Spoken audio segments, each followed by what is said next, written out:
आता मी तुम्हाला एक थोडक्यात उदाहरण देतो.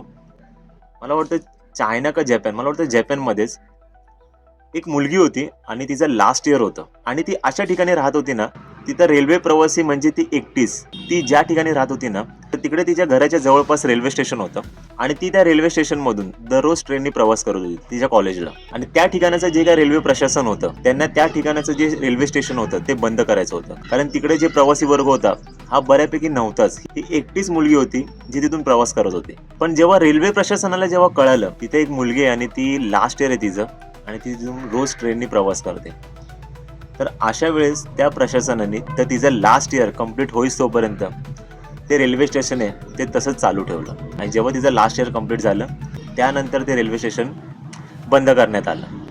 म्हणजे यावरून आपल्याला काय शिकायला मिळालं की जपानसारखे जे राष्ट्र आहेत आणि चीनसारखे म्हणजे जे काय हे प्रगतिशील राष्ट्र आहे, जर्मनी, फ्रान्स, इंग्लंड, USA किंवा रशिया वगैरे बोला, या राष्ट्रांना चांगलं माहिती आहे की एज्युकेशन हे किती इम्पॉर्टंट आहे.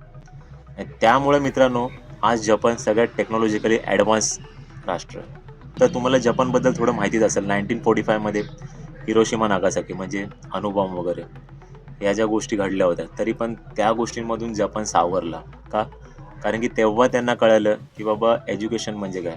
USA कडे एज्युकेशन होतं, त्यांच्याकडे टेक्नॉलॉजी होती, म्हणून त्यांनी न्यूक्लिअर बॉम्ब बनवला आणि त्यामुळे त्यांनी हिरोशिमा नागासाकी पूर्ण डिस्ट्रॉय करून टाकलं. मग ह्या गोष्टीतून आपल्याला काय शिकायला मिळतं?